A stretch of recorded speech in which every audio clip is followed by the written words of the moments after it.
Welcome to This Explainer. Today, we're diving straight into what is, hands down, the absolute most nerve-wracking moment of any job interview. But more importantly, we're going to give you a bulletproof strategy to completely own it. If you've ever sat in that interview chair, feeling your stomach do flips before the first question is even finished, you know exactly what I'm talking about. Tell me about yourself. I mean, it's just 4 words, right? Yet those 4 exact words kick off almost every single interview in the professional world. And ironically, it's where most candidates completely blow their chances in the very first 30 seconds. Now, it's not because they lack experience, and it's definitely not because they don't have anything valuable to say. It's just because almost nobody is ever actually taught how to structure this response. See, there's this massive disconnect between what you think you should say and what the interviewer is actually listening for. The problem is most candidates think they just need to literally recite the resume from top to bottom. But think about it for a second. The interviewer already has your resume sitting right in front of them. They aren't asking for an audio version of it.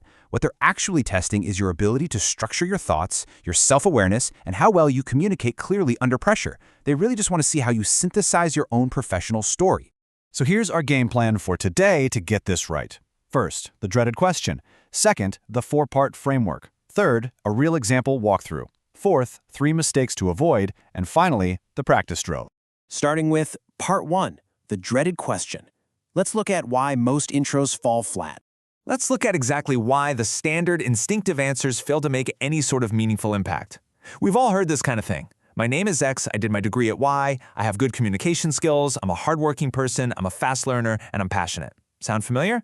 Look, when you use generic buzzwords like these, you're telling the interviewer absolutely nothing memorable.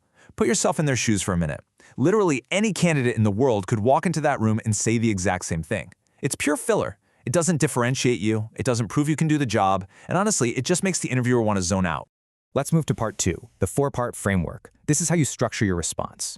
To actually stand out from the sea of generic applicants, you need a system. You need a highly structured, time-boxed formula that leaves absolutely zero room for that generic filler we just talked about. The math behind a perfect 2-minute intro budgets exactly 120 seconds for maximum impact. Check out how we slice this up. We've got the who at just 15 seconds, the what at 30 seconds, the bring at 45 seconds, and the why at 30 seconds. Every single second is accounted for. And there's a psychological reason for these specific times. You don't want to spend a full minute talking about where you grew up because that's not where your value is. You want to spend the bulk of your time on what you actually bring to the table. So the crucial takeaway here is to follow these exact 4 steps. Step 1, who you are. Keep your basic details to exactly 1 sentence. Name, degree, college. Boom, done. Step 2, what you've done. Now, do not list everything you've ever touched. Highlight only your single most relevant project, internship, or skill for this specific job. Step 3, what you bring. This is the heavy lifter right here. You state one specific strength and you immediately back it up with a real-world example. And finally, step 4, why you're here. This is where you connect your entire background directly to the company or the role. No padding, no fluff. All right, Part 3, a real example walkthrough. Let's see this thing in action. Frameworks are great in theory, sure, but they only matter if you can actually execute them. Let's see how a hypothetical candidate named Arjun applies this 4-part framework in reality. Here is his step 1, the who. Notice how effortlessly Arjun tackles this section in under 15 seconds. He just states his name, his degree, and his college. That's it. He isn't wasting precious time talking about his hometown or what his high school grades were. It's sharp, it's confident, and it gets the baseline facts out of the way instantly. Next up, for the what you've done phase, Arjun makes a really strategic choice here. He doesn't just list every coding language he's ever touched. Instead, he focuses on one specific mini-project that matters, and, more importantly, he gives a concrete, measurable outcome. Saying it reduced manual errors by 60% gives the interviewer a tangible metric of success. It proves he doesn't just write code, he solves real-world problems with it. Then we hit the largest slice of the pie, what you bring. Instead of falling back on that dreaded "I am a hardworking person" cliché, Arjun proves his problem-solving skills with a tangible example. He talks about working under a strict 3-day constraint to build a functional minimum viable product. This is show, don't tell at its absolute finest. It tells the interviewer that when the pressure is actually on, Arjun knows exactly how to prioritize and deliver. That is infinitely more powerful than simply calling yourself a fast learner. Finally, Arjun totally nails the why you're here anchor. He explicitly connects his computer vision background directly to the company's daily operations. This shows he's actually done his research. He isn't just looking for any job, he is looking for this job. It's the kind of thing that makes the interviewer sit up, lean forward, and realize, wow, this candidate is perfectly aligned with what our team does every single day. Let's move to part 4, 3 mistakes to avoid, because you definitely don't want to fall into these traps. So Arjun's script was specific, highly structured, and incredibly memorable. But delivering it perfectly in the hot seat means you absolutely have to avoid a few common traps. Look at this number, 90.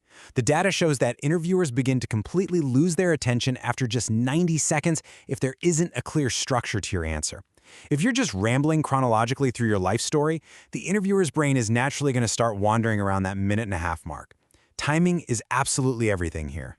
To maintain that crucial attention, here are your 3 red flags. First, like we just discussed, never, ever go over the 2-minute mark.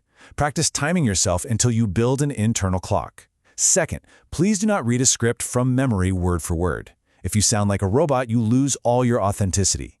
You need to learn the 4 structural anchors: who, what, bring, why, and just speak naturally to those anchors.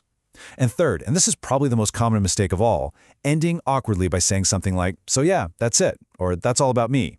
It completely deflates your momentum. When you deliver your final "why you're here" line, just stop talking, smile, and hold eye contact.